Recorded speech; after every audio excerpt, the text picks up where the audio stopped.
彭德懷做夢也沒想到，廬山會議後，自己苦等6年，寫了8萬字申訴信，終於等來毛主席約見，甚至在密談時告訴他，將來還可以帶兵打仗，恢復名譽。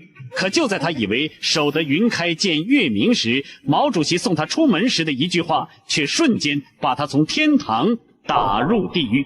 1959年的廬山會議，彭德懷因為一封信被打成反黨集團頭目，被撤銷了國防部長職務，搬出中南海，住進了北京西郊一個叫吳家花園的破舊宅院。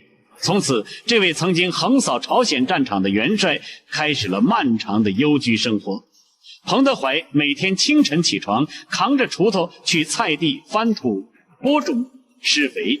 傍晚時分，他到附近村子裡串門，和農民聊天。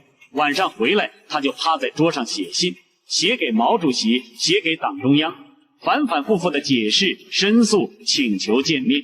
他始終相信，只要能和毛主席當面談一談，一切誤會都能消除。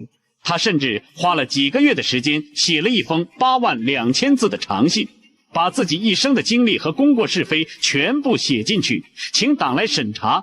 但信送上去依然沒有回音。直到1965年9月23日，毛主席的秘書突然打來電話，說主席要約他見面。彭德懷又驚又喜，整整6年，他寫了無數封信，全部石沉大海。6年了，毛主席從有過回應，如今怎麼突然要見他了？但是彭德懷來不及多想，匆匆趕往中南海頤年堂。更沒想到的是，當他趕到時，毛主席已經站在門口等他。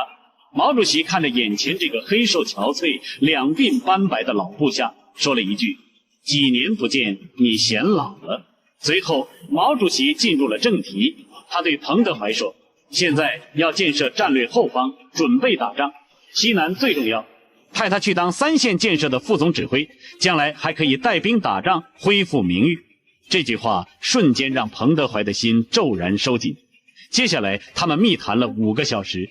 中午，劉少奇、鄧小平、彭真也來了，大家一起吃飯，喝了點酒，氣氛融洽，有說有笑。毛主席當着眾人的面說，過去反對彭德懷是積極的，現在支持他也是誠心誠意的。彭德懷有些微醺，心情也放鬆下來。